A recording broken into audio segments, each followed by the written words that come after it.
in tax-free cash. But that's not all. You'll also get a brand new iPhone 16 and a £500 shopping voucher to spend at your favourite store. So why not be extra lucky this month? For a chance to win an iPhone, vouchers and £10,000 in cash, text cash to 63232. One entry costs £2 plus one standard network rate message, or text bonus to 63232. 5 entries cost £5 plus one standard network rate message. Go to gbnews.com/win. Entries start from just £2. Call 0903 681 3232. Calls cost £2 plus your network access charge, or post your name and number to GB11 PO Box 8690 Derby DE1 9TT. UK only. Entrance must be 18 or over. Lines close at 6 p.m. on the 7th of March. Please check the closing time if listening or watching on demand. Good luck. We're proud to be GB News, the People's Channel. And as you know, we always love to hear your views. Now, there's a new way of getting in touch with us at gbnews.com/yoursay. By commenting, you can be part of a live conversation and join our GB News community. You can even talk to me, Bev Turner, or any of the members of the GB News family. This is Britain's Newsroom, where your voice matters. It's just astonishing. With expert analysis and honest opinion, we don't just keep you informed. We bring you unique perspectives you won't see anywhere else. Can't argue with any of that. When the news happens, it happens here. On Britain's Newsroom, weekdays from 9:30 a.m. Only on GB News. In the GB Newsroom, we bring you the news as it happens. With our team of dedicated journalists across the UK. We're ready to keep you up to date with what's happening every half an hour, every single day. Bulletins here on GB News. The People's Channel. Britain's news channel.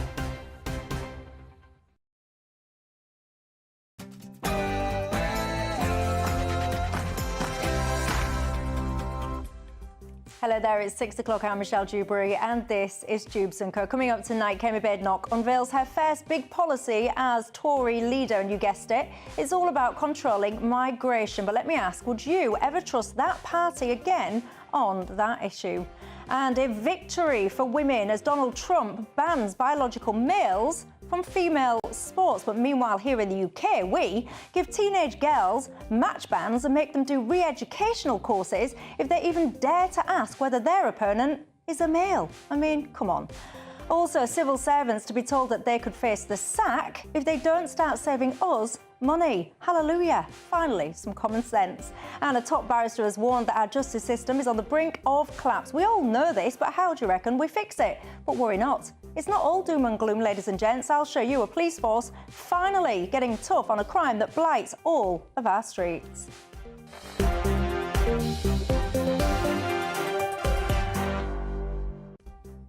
All of that and more on keeping me company. My panel tonight, I've got Kelvin Mackenzie, the former editor of The Sun, and Bill Rammell, the former Labour MP. But before we get stuck in, let's give you your 6 o'clock news headlines.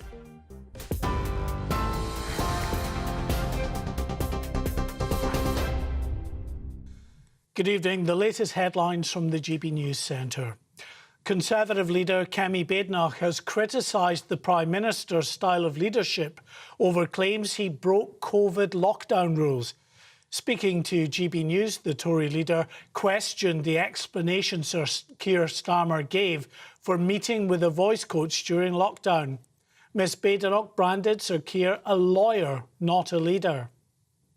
Interesting is just how hypocritical Keir Starmer has been. I don't know anyone who needs emergency voice coaching on Christmas Eve. I think that Keir Starmer is a lawyer, not a leader, and I think he knows exactly what he can and cannot say to get himself out of trouble. Meanwhile, GB News can confirm that the Prime Minister has met victims of the Southport attack today. It's the third time Sir Keir has visited the Merseyside town. The Prime Minister's visit was intended as an opportunity to meet bereaved families and some of the victims of last July's horrific attack. Earlier, the Prime Minister visited Lancashire and said nuclear power would be prioritised in the spending review. At a nuclear laboratory alongside the Energy Secretary, Sir Keir said more nuclear power plants will be approved as red tape is slashed. Ministers say the plans aim to make it easier to build small modular reactors to help to deliver clean, secure and more affordable energy. The Bank of England has reduced the interest rate by 0.25% to the lowest base rate since June 2023. The rate has fallen from 4.75 to 4.5%. Bank of England Governor Andrew Bailey said he'd be monitoring the UK economy and global developments closely and would take a careful and gradual approach to any further rate reductions.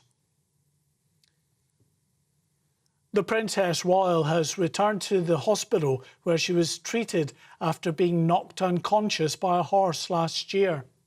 During the visit to Southmead Hospital in Bristol, Princess Anne was able to thank the doctors and nurses who looked after her.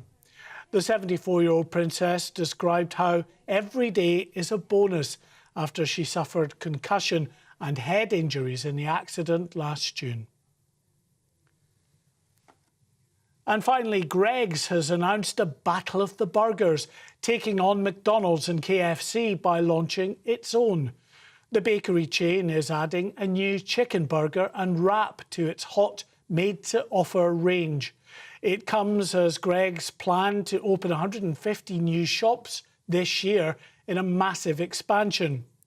Well, we sent our reporter Jack Carson off to the bakery chain to very bravely taste the new offering. The whole world is watching. It is crispy. It's very crispy. I've probably eaten a bit too much. I would prefer a little bit more mayonnaise on my burger, I think. So maybe I should have bought an extra little sachet of mayonnaise. Good old Jack Carson, always front of the queue when it comes to these assignments. Can you guess Michelle's favourite Greggs offering? Certainly not a vegan sausage roll. For the very latest GB News direct to your smartphone, sign up to News Alerts by scanning the QR code or go to gbnews.com/alerts.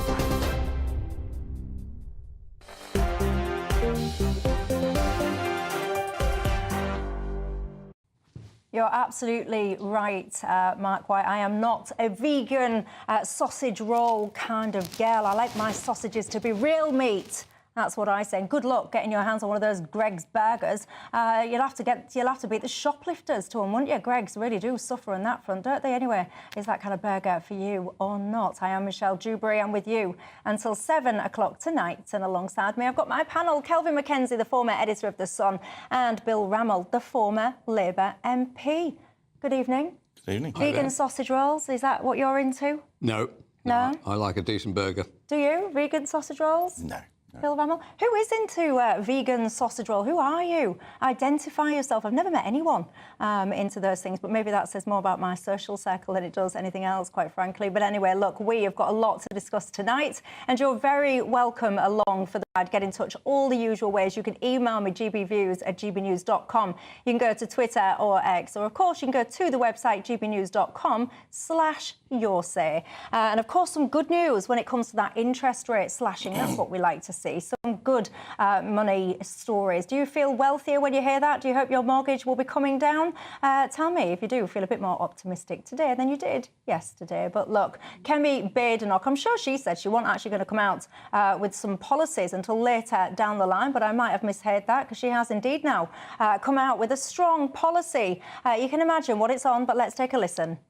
We need to make sure that all of the people who are here have to have a meaningful contribution to the UK. So one of the things that we would be changing is making sure that people are net contributors to the UK. British citizenship is not an entitlement, it is not a right, it is a privilege. And we have one of the easiest routes to citizenship.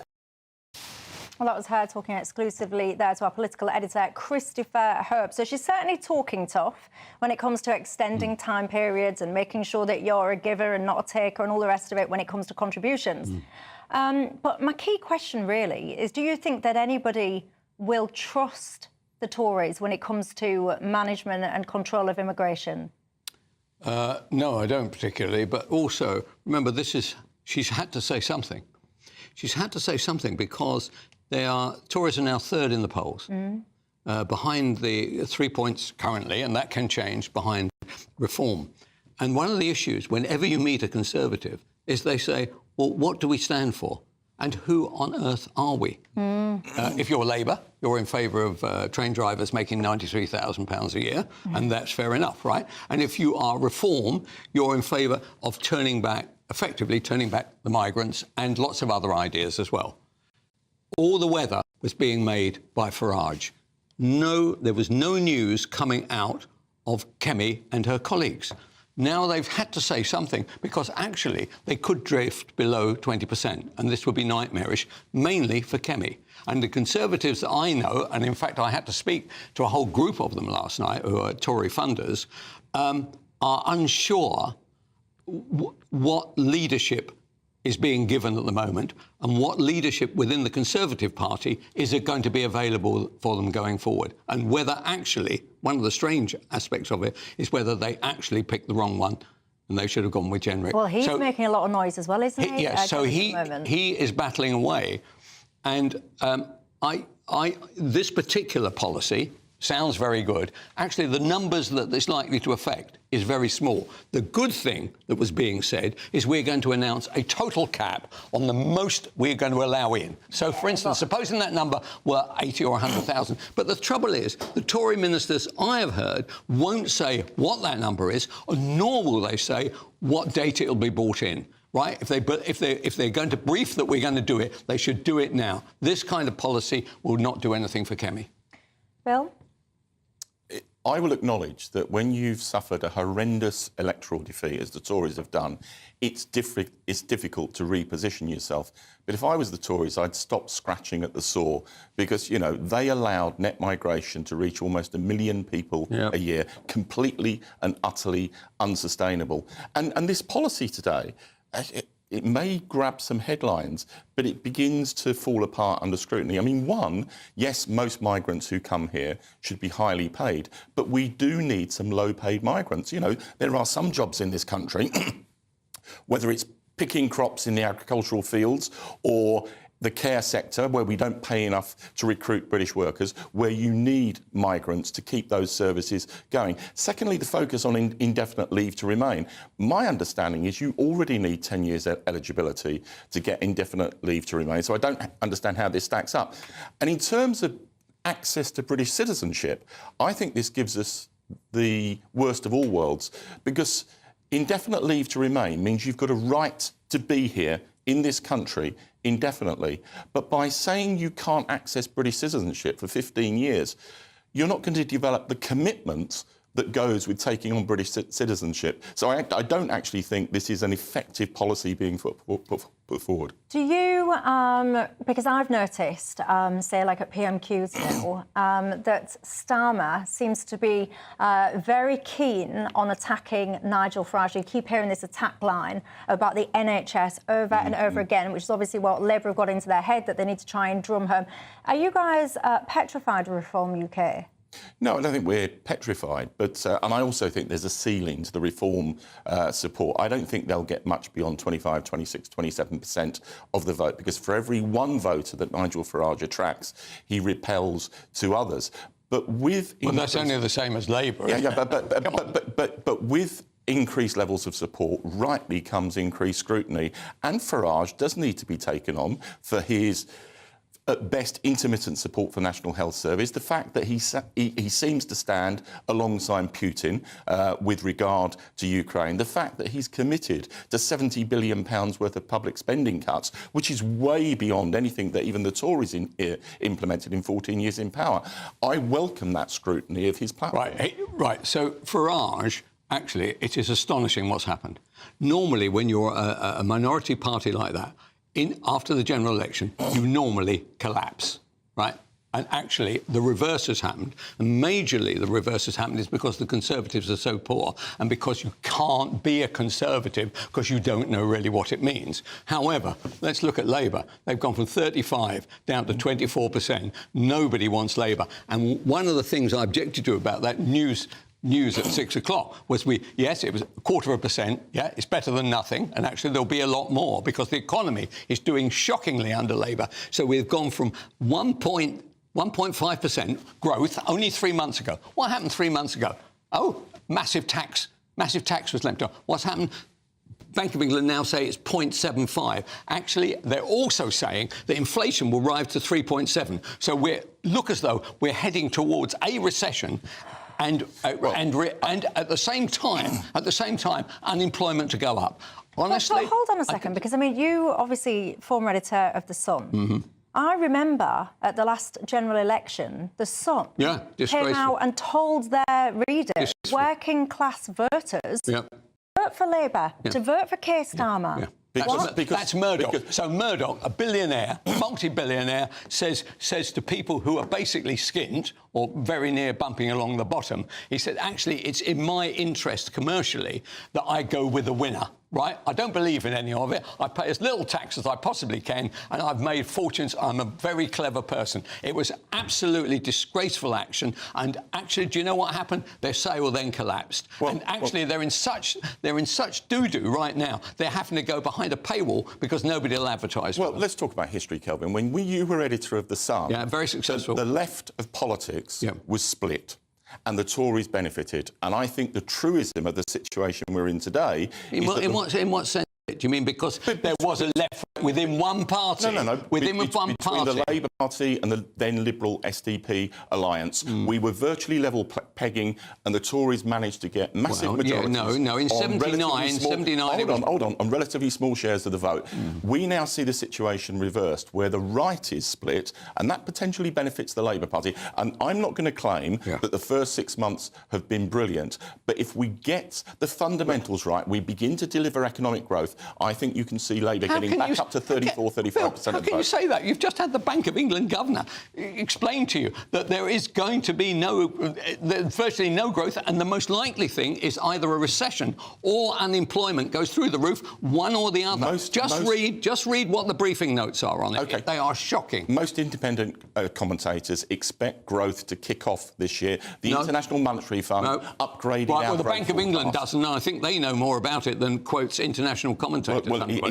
It's a moving game, isn't it? Because part of the reason that they're cutting interest rates rightly is to boost demand and to boost growth. It's to make sure that we don't go into a recession, is the truth about the matter. This country could not afford that tax rise, and some people will be being... In fact, I know somebody actually who yesterday, was being laid off by their largest company, Boots. Honestly, every company in this country right now, thanks to that national insurance increase, is now saying boom, boom, boom, boom. It's very painful. The country desperately needs investment in public services. We're going to come on later in this programme to discuss the dire state of our courts. Just one example. And every time you have austerity laid bare, you have a demand, something needs to be done about it. And yet, as soon as there are proposals to do something about it, and that does involve some tax changes, there's an outcry. Well, look what's going to happen. 1 month from today, let's have this conversation again. Michelle, if we could both be on together about this, right? So come March the 26th, when the OBR announce where we are on that, Reeves is going to have to announce tax rises and spending cuts. And that is the price that you pay when you elect a socialist administration.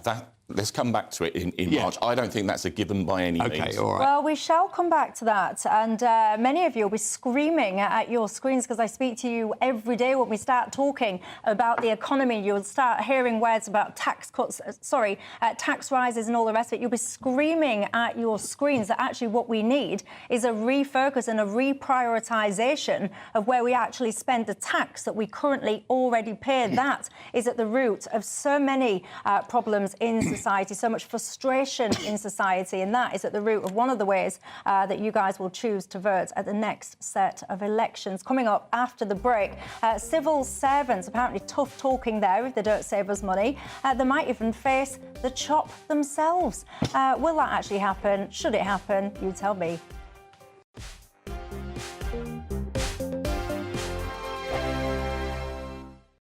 This is GB News, Britain's news channel. And fashionistas are keen to see which new trends are set to hit the catwalk. Well, our next guest is very well placed to share her predictions with us after being a contestant on hit ITV series Dress the Nation, as well as being an upcycling and sewing consultant.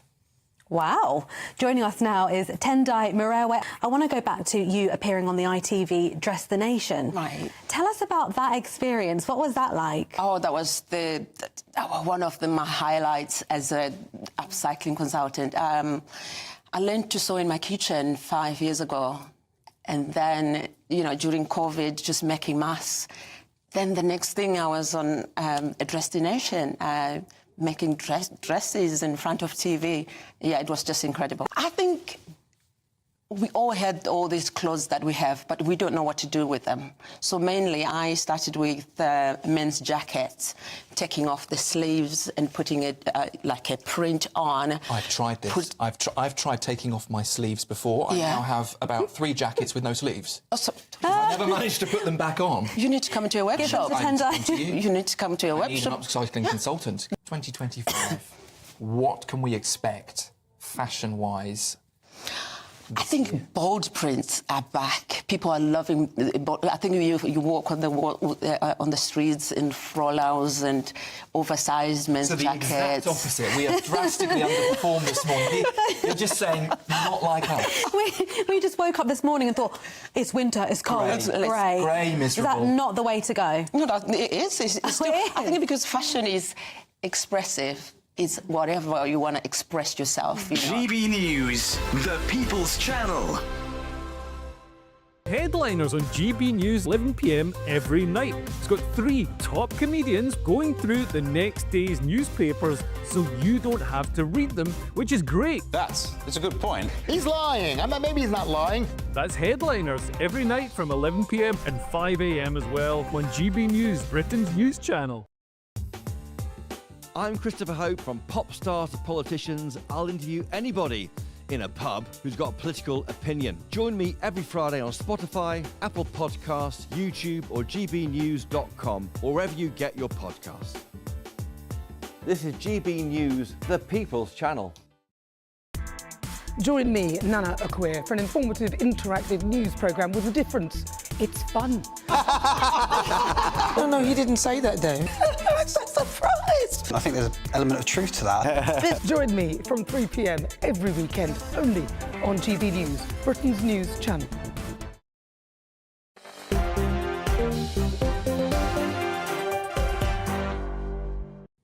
Hello there, I'm Michelle Dewberry. This is Dewbs & Co. We're with you till 7 o'clock tonight. Kelvin McKenzie and Bill Rammell remain alongside me. Kevin has got in touch saying, Michelle, your show and your panel and you are very unbalanced tonight.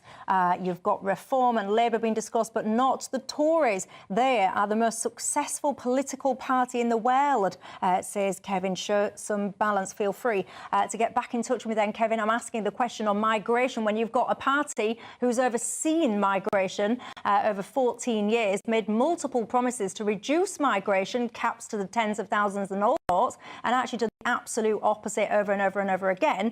Do feel free to get in touch with me and tell me how you can best advocate and defend that, because it's not that I'm seeking not to be balanced, it's that, quite frankly, it is nigh on impossible to defend that track record. Do you know what, Michelle, responding to Kevin directly, all my political life I've been in awe of the Tory party because they have such a strong track record in terms of winning general elections. I think at the moment they're under an existential threat, and I'm not sure they are that election winning machine moving forward. Well, it's an open invitation, Kevin. Get in touch then. Tell me the positives that I, for one, am missing when it comes to the track record of the Tories when on immigration, and why now then this policy is the one that's going to solve all the immigration, whereas I look forward to your return email. But now, look, top civil servants have been told that they could face the sack if they don't deliver essential cost savings of around about 5% for us taxpayers. I mean, I've lost count of how many shake-ups and all the rest of it we've had in the civil service, how many times we've heard you've got to find efficiency savings and so on and so forth. Do we think that this is now going to be the kind of lever to pull that's going to make a difference? Can I absolutely guarantee to you, a year from today, nobody will have been shown the door under this, but what it is part of a Labour idea to make them look as though that they are kind of business efficient with taxpayers' money. What I would be in favour of is to adopt the Trump idea, which is simply to shut down government agencies. For instance, I love that idea that the US aid, which hands out $40 billion, unbelievably, across the world of taxpayers' money from the US, they've all been sent home and they don't have to come to work. They will learn tonight how many of them are still going to be in a job and how much money is going to be distributed. Fantastic. Just get an email, that's it, thank you and good night. Why don't we do the same with some of our government departments? I'd shut down half of Ofcom tomorrow. The idea that we can have balance. How can we possibly have balance? One man's balance is another man's, oh, you're being too friendly to the Conservatives or hostile to it. Why don't we take a look at our 7 or 8 billion a year, which I think is a lot of money, from overseas aid and shut down and get rid of a load of civil servants like that? I'm much more in favour of the big idea than pretending that in some way some socialist minister is ever going to sack a senior civil servant. I can't believe it. I bet Ofcom are watching, shouting at their screens, we don't need to be reduced, we need to be expanded, they would say back to Kelvin. I'm sure I read somewhere that UK taxpayers had been charged, I think it was in the region of about £100 million for US aid. I was intrigued about that, and I'll look into it and we'll perhaps can discuss that another day. But where are you on this one, Bill? I've got an unfair view that, by and large, civil servants do a good job. And I would caution my party and my government in terms of bashing civil servants, because I think we need to work with them to bring about the agenda for change. But I do think it's right that there are efficiency targets, but I think there are more complicated issues at play in terms of the performance of civil servants. In my experience, and I was a minister for 8 years, too often your ability to undertake policy analysis is given higher reward than concrete outcomes.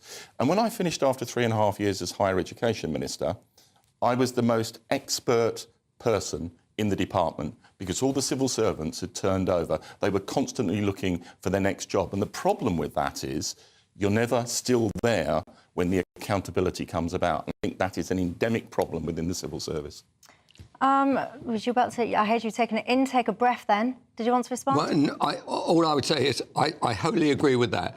And one of the ridiculous aspects, for instance, of the last Tory administration was they ended up with a housing minister about every 10 minutes. So they had, I think, 9 or 10 in no time at all. And how on earth you're supposed to get across some of those significant... I mean, you can have been in housing property development for 40 and 50 years in capitalism. Why, in administration, can you only be in there for half an hour? But Kelvin, I'm agreeing with that, but actually it's worse at the civil servant level. So, people are moving on from their jobs every 2, 3, 4 years. And when, you start implementing the policy, and when the accountability comes round and it's not working, you're no longer there.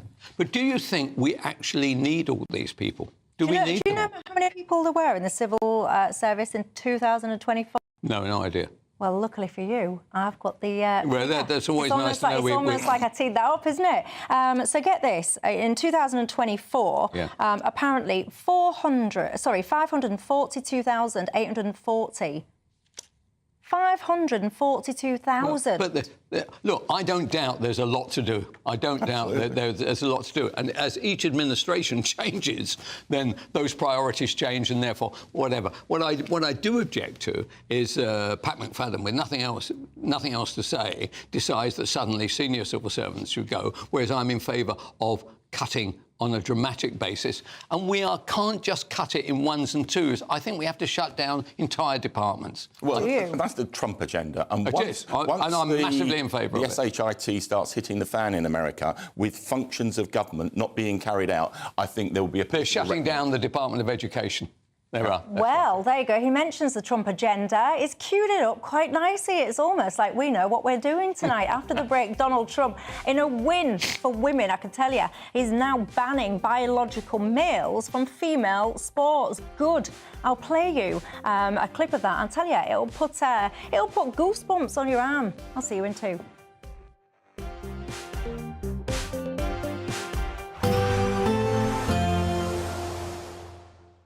Ready to soak up that holiday sunshine? Won't we need some cover? No worries. All sorted. All Clear Travel Insurance sponsors GB News Travel Destinations Forecast. A wet start to this weekend in Mallorca, but the rain should be clearing from the Balearics by Sunday. Plenty of showers to come across Italy. Lots of fine and sunny weather over the Greek islands. A bit of a chilly breeze, though, blowing here across Turkey and Cyprus. Some wet weather, as I said, across Italy and the south of France looking pretty soggy. That rain clearing away from the Balearics. Plenty of sunshine across the Canaries. That should last through the weekend into the early part of next week. Sunny on Sunday in Barcelona. All Clear Travel Insurance sponsors GB News Travel Destinations Forecast. Hi there and welcome to the latest update from the Met Office for GB News. We're going to see the skies remaining clear towards the northwest during the next 24 hours with some frost and fog overnight, but increasingly cloudy elsewhere as high pressure begins to migrate towards Scandinavia, and that's going to establish an easterly wind coming in from the near continent. Not one of the colder easterlies we've experienced in recent years, but chilly nonetheless, and it will bring an increase in cloud across much of England and Wales, particularly towards the southeast, where there'll be some showers moving through overnight. In the northwest, though, staying clearer with frost and fog to wake up to. And it's going to be cold everywhere, whether you've got the clear spells to the north or the cloud and that easterly wind in the south. Feeling raw under the grey skies and showery rain or sleet through London and the home counties first thing. Some brightness for West Wales, the southwest of England, northwest England as well. A frost in places, but it's Northern Ireland, central and western Scotland where we'll see the sunniest skies during Friday morning. A bit more cloud there for the east of Scotland. Otherwise, cloud-free skies for the north and west of Scotland, always a favoured spot when winds are arriving from the east, and that's going to remain the case throughout the next few days. An unfavoured spot, if you're not a fan of grey skies and sleety rain, will be East Anglia, the south and southeast, where the rain, sleet and some hill snow will become more prevalent later in the day. 5 or 6 Celsius, feeling even colder when you add on the effect of that wind coming in from the North Sea. And as we start off Saturday, wouldn't be surprised if there'll be a little bit of a covering of snow over the Welsh mountains, the moors of the southwest, the Chilterns perhaps. Not much at lower levels at all. It's a mixture of rain, sleet and snow moving across England, Wales into eastern Scotland. A lot of cloud cover, and it's going to stay cold throughout the weekend and into next week as well as we keep those east to southeasterlies. The latest GB News travel. Good evening, I'm Johnny Ratner. Problems in North Lanarkshire on the M8. The westbound exit is partly blocked to junction 7A at the Bells Hill bypass for a police investigation. And in the West Midlands on the M6 southbound, the outside lane stays closed to junction 6, the Spaghetti Junction. Birmingham exit, of course, the lorry's broken down. Long queues back onto the A38M Aston Expressway, heading out of Birmingham city centre from Park Circus, I can see on camera. In Surrey, south of Guildford, the A281, the Horsham Road remains shut through Shalford following an accident involving a tanker. And in Somerset on the M5 northbound, the inside lane of Free is closed from junction 24 to 23 near Bridgewater for emergency repairs after a lorry caught fire. All Mersey ferries are suspended at Liverpool because of a technical issue, and Thameslink trains can't stop at City Thameslink in central London. There's flooding north of Blackfriars. That's the latest. You can stay up to date throughout the day by visiting our website, gbnews.com.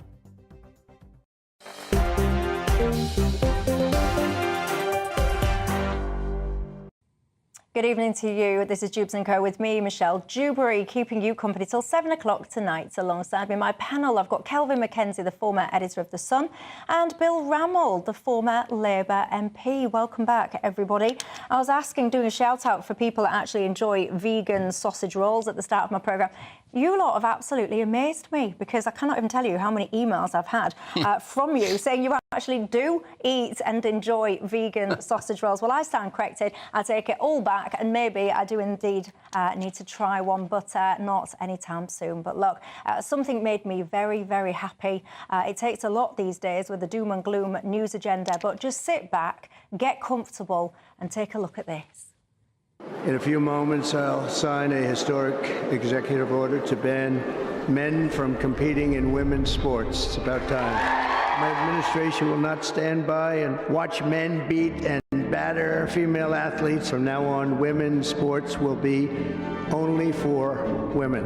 In recent years, the radical left has waged an all-out campaign to erase the very concept of biological sex and replace it with a militant transgender ideology. We're honored to be joined today by many incredible advocates for women's sports, including the brave swimmer at the forefront of this battle. And Riley Gaines is a person that I've been watching. With my action this afternoon, we're putting every school receiving taxpayer dollars on notice that if you let men take over women's sports teams or invade your locker rooms, you will be investigated for violations of Title IX and risk your federal funding. There will be no federal funding. With this executive order, the war on women's sports is over. We are restoring sanity and common sense, defending the rights and safety and pride of the American people, including our great, great, great female athletes.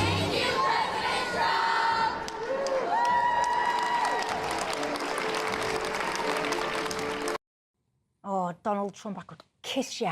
It makes me so happy. It really does, because you hear me say the sentence all the time. As a mum, I am so concerned about this gender ideology fallacy that gets presented as fact, that gets into the minds of so many young children. I think it's so damaging, dangerous, harmful, and all the rest of it. And no, you don't see the impacts of this really more than in sports. Of course, we see it everywhere in terms of changing room and stuff like that. But in terms of fairness, in terms of women missing out on opportunities, I would argue actually being cheated out of opportunities by actual men. I mean, this is one of the truest examples, rawest examples of this unfairness and this lunacy. So to see that, it makes me so happy, and I want us in the UK to follow suit.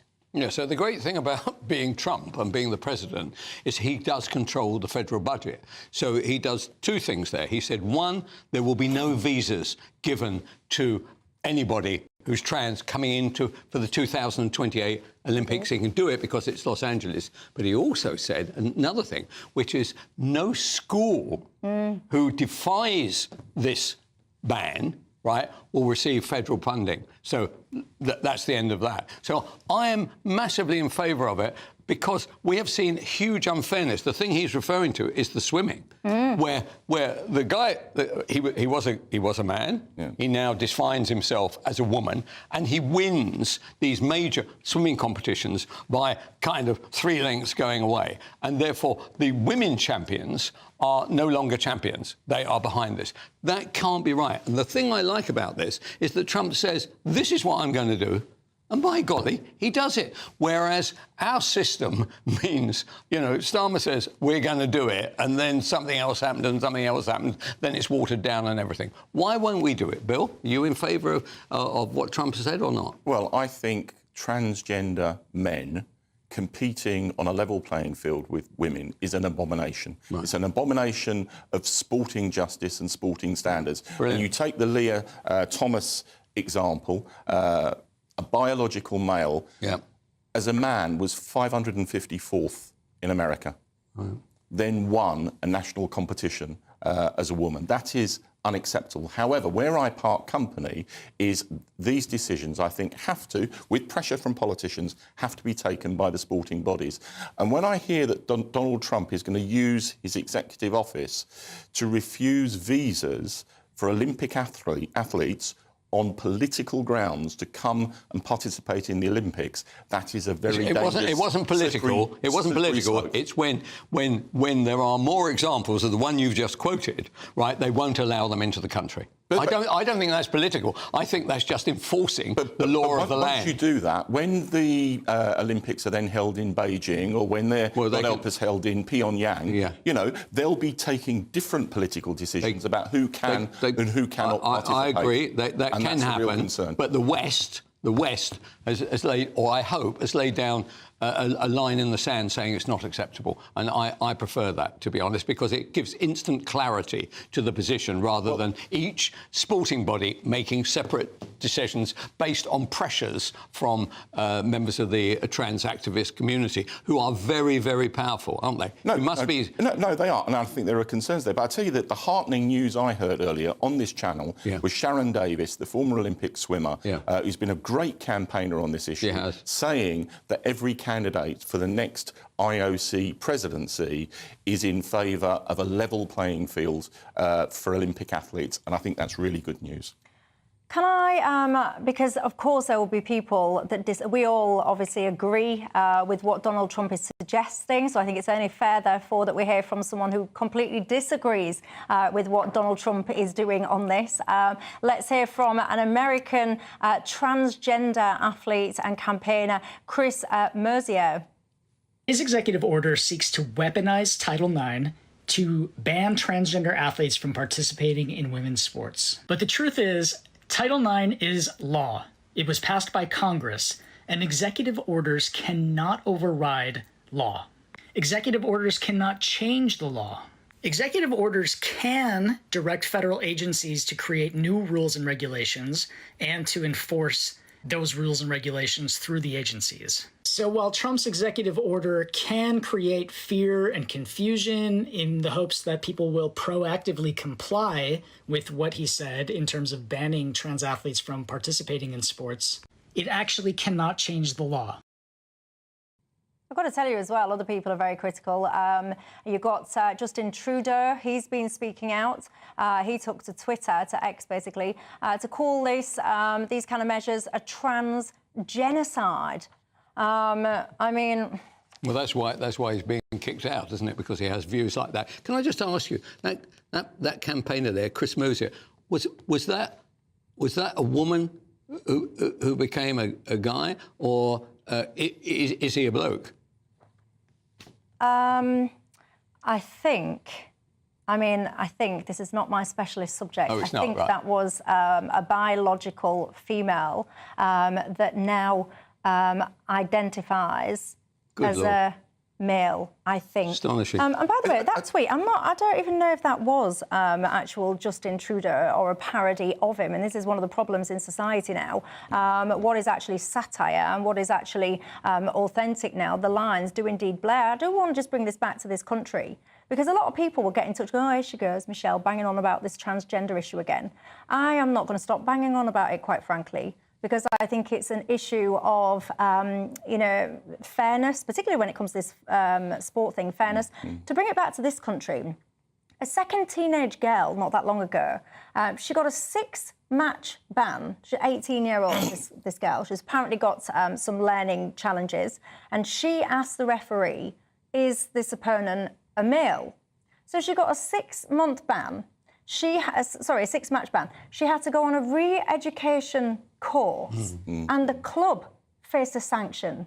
And this is, of course, courtesy of the FA. And I find this so disgraceful. And I find it even more, or as disgraceful, that people like the Lionesses, so your female footballers that have had to push and push and push, they are standing by and allowing other female footballers to be treated in this way. And I cannot get my head around why the Lionesses and other people like that are not standing up, putting pressure on the FA and saying, no, we stand by those teenage girls. You are perfectly within your rights if you're playing a single-sex sport and someone who is clearly biological male starts trying to take the boot of the ball towards your direction. You are entitled to say, is that person a biological male? Yeah, look, I don't know the details of it, and I don't know the context. I've told you the details. But in principle, Michelle, you're right. And I think there is a warning for the left, for the Labour Party, not to get on the wrong side of public opinion on these issues. And, Wes Streeting spoke very powerfully about diversity, equity and inclusion this week.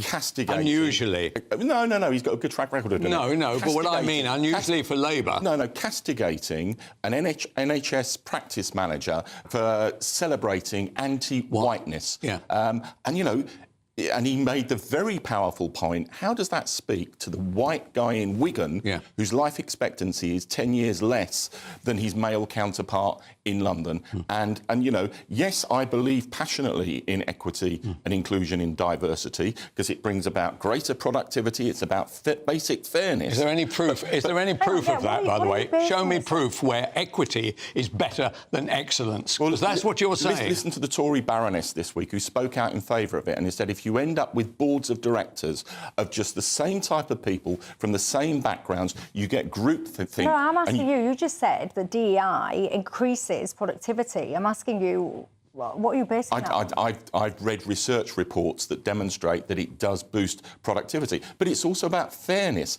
But some of the examples. What about the unfairness, where if you're white, you're not even allowed onto the job schedule because, unfortunately, we've got enough of those white guys. That's illegal. You know that's illegal. No, but this is what happens. This is what happens. You have a look in the television business. Well, it is illegal to deliberately discriminate in favour of somebody because of their race or because of their gender. Yeah, well, that's what they say. But I think the lesson for the Labour Party is not to get on the wrong side of public opinion. No, because you can legally do what they call positive action. So we was talking about a case not that long ago with Westminster City Council, I think it was, where they were advertising for this role, and basically what they were saying is that they were seeking a diverse candidate, and if two people of the same, whatever, like qualifications or whatever, were equal, they would choose the ethnic global majority candidate, I think they called it. So you can actually my discriminate clear against understanding of the law is you can encourage people to apply from underrepresented backgrounds.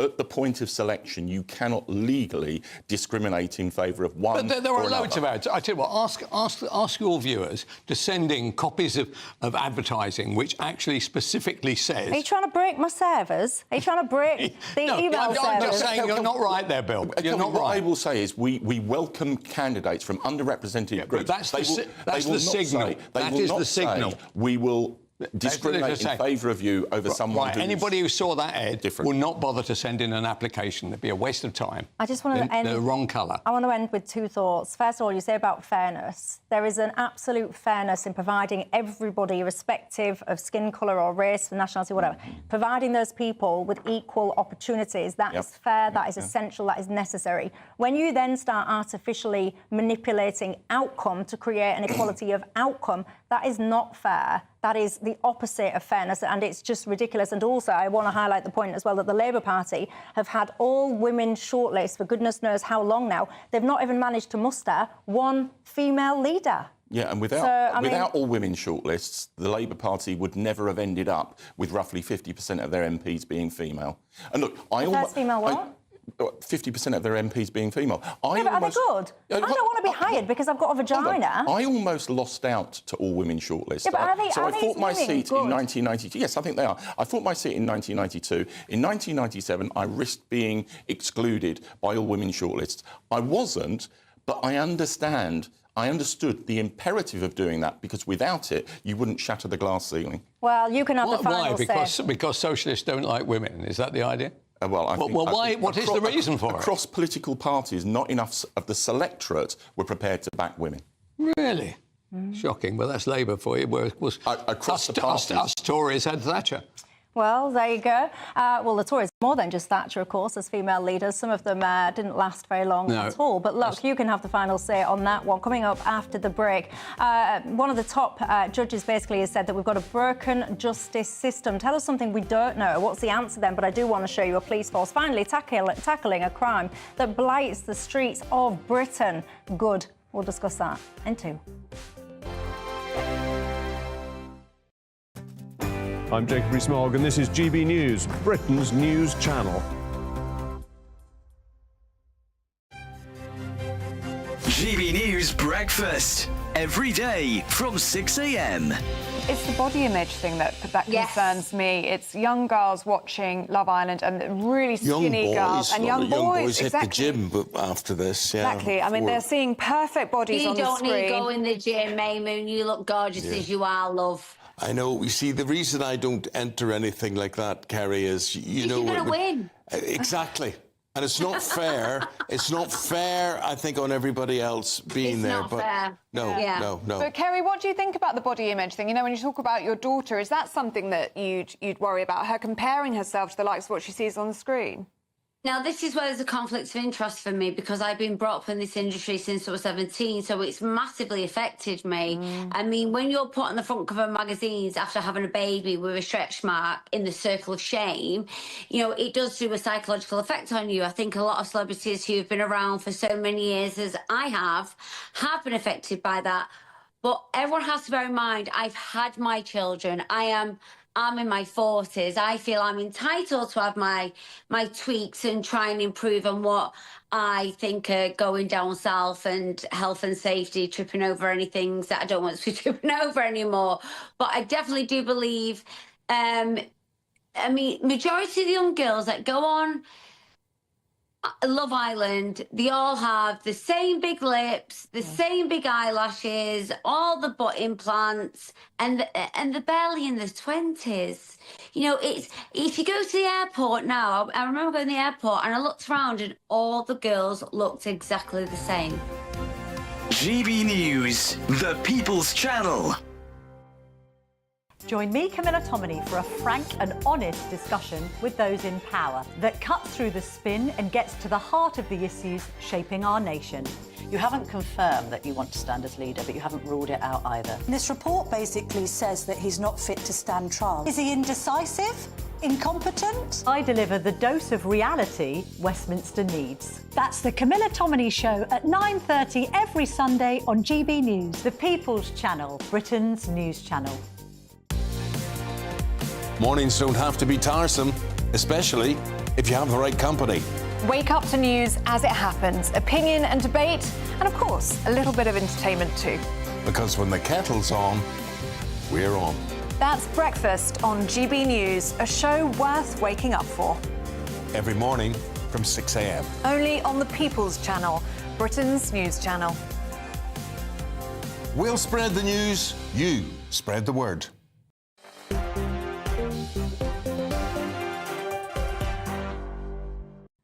Hello, everybody. Welcome back to Dewbs & Co. with me, Michelle Dewberry, Kelvin McKenzie and Bill Rammell. There is a lot that we have been discussing tonight. We've learned together that lots of you like vegan sausage rolls. I can also tell you as well that lots of you support Donald Trump in his agenda just to basically make life fair again, make life return to common sense when it comes to excluding biological males from female sports and so on and so forth. Look, we talk about the justice system often in this country. We know it's broken. A leading barrister, Peter Joyce KC, has said now he thinks it's on the brink of collapse. Give me a top one thing that you think we could do to fix the justice system, Kelvin McKenzie. Well, they keep complaining about the fact that that the heating has broken down in some of the major courts.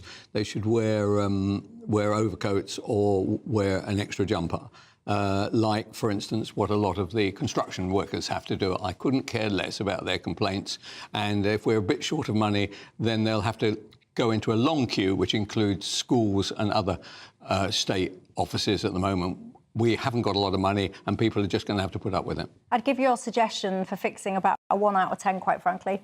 Bill? The honest answer is it's going to take time to fix. You know, a woman raped in 2021 will not see that case come to court until 2026. That is an absolute scandal, but it's another indicator of the total mess the last government left our public services in. And yes, it will take some tax rises. Yes, it will take... Well, you can pay the taxes, Bill. I don't want to pay any more. Yeah, I'm sick and tired of being sent a bill by these socialists. Well, then, Kelvin, right? You're going to have to go on with courts that don't deal with people for 5 years. Well, I don't believe that, by the way. Sorry, I know examples of people who have appeared in court literally within about 4 months of being charged. So. Yeah, in a crisis. But if you're... No, it's not in a crisis. This was a serious case, but they got dealt very quickly. The rape figures I'm quoting, they're not accurate.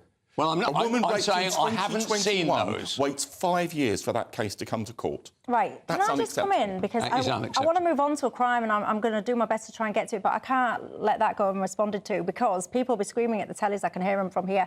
When you say you'll have to get tax rises, pay more tax, people are sick of it. We covered the story the other day, £141 million on extras for asylum seekers, circus skills, DJ lessons, driving lessons, you name it. We spend fortunes putting up people illegally entering this country into hotels. What you should be doing is, if we're so brassic in this country, we need this money, rather than squeezing yet again hard-working, decent people, taking from them, you should be looking at reducing significantly the amount that we are spending on things like that, redirecting that money into the so-called priorities of this country. Do you know what, Michelle? I'm no longer a Labour minister. I'm not on the front bench, and I'm not prepared to go along with the delusion that you can have Scandinavian-style public services at US levels of taxation. That's been the Tory mantra. That's not what I'm talking about. But it is, it is with respect. No, it yes, isn't. Yes, you can tackle waste, but it is not... I'm not talking about waste. I'm not talking, Bill Rammell. It's not going to repair 14 years of austerity. Right, Bill Rammell, I am not talking about Scandinavian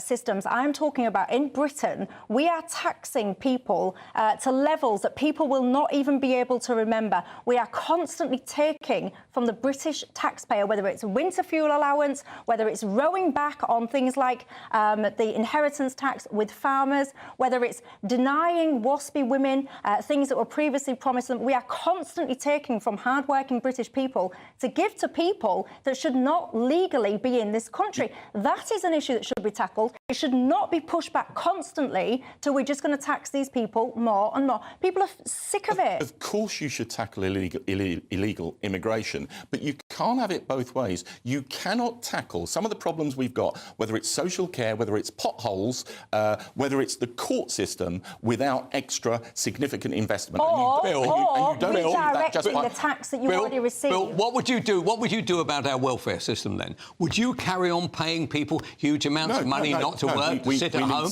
I'd cut it in half. To get people back to work. Cut it in half tomorrow. Honestly, I speak to you every day. This is where my fury is coming from. And, of course, I'm a taxpayer myself as well. We've had it up to here. You pay ladies taxes? And gents. I know, yeah, I try my best not to. You haven't got Kelvin's account. Well, I try my best not to play any more than I have idea. to, put it that way. But, look, people are absolutely sick of it. I didn't even get round to telling you the positive story about the police. Long story short, we ain't got time for the video now, but they'd finally decided to take fern theft seriously. That is a tricky one for my accent, I can tell you. I don't know what took everybody so long. Instead of policing tweets, they should have been trying to stop these wrong-uns who wander along, swipe your fern and cause no end of misery. But you know what? Credit where it's due. Finally, if that's where the police are focusing their attention, then we appreciate Directed that. by Diana Johnson, one of the most effective Home Office ministers we've got, who said crack down on phone theft crime. An effective minister in socials. Don't even get me started on Diana Johnson. But anyway, look, that's all we've got time for. Let's go home, everyone. Have a good night. Night-night. I'll see you tomorrow.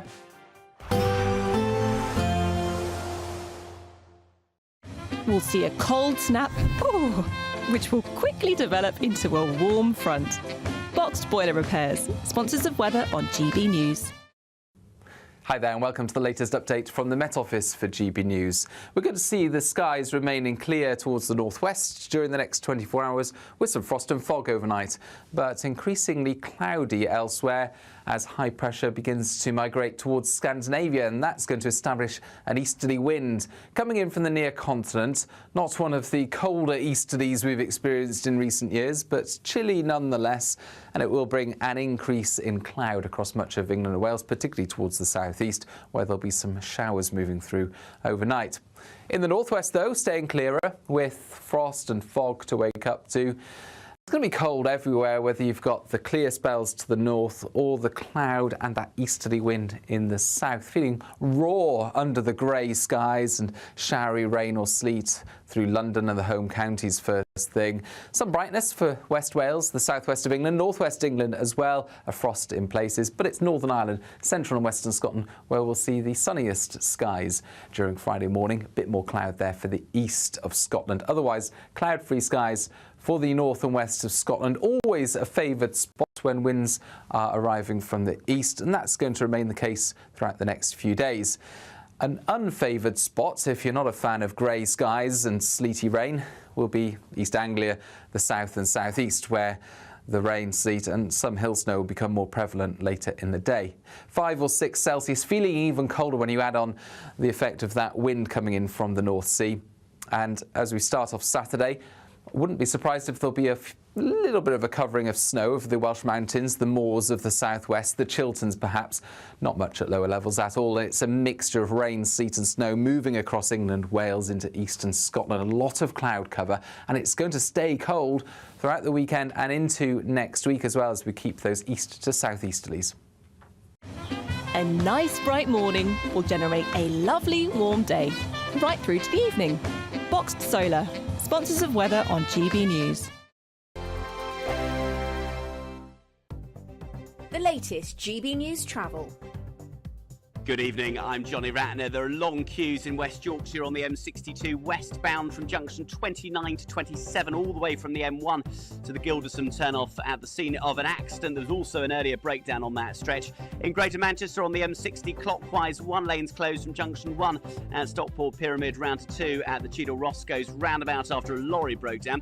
In the West Midlands on the M42 southbound, the inside lane's closed from junction 4, the Shirley Dorridge exit, down to the M40 intersection, where a car's broken down. Queues back to the Solihull bypass, back up the A41. In Somerset on the M5, the inside lane is closed northbound from junction 24 to 23 near Bridgewater for emergency repairs. And on the trains, Thameslink services are still not stopping at City Thameslink in central London after the railway bridge became flooded. That's the latest. You can stay up to date throughout the day by visiting our website, gbnews.com.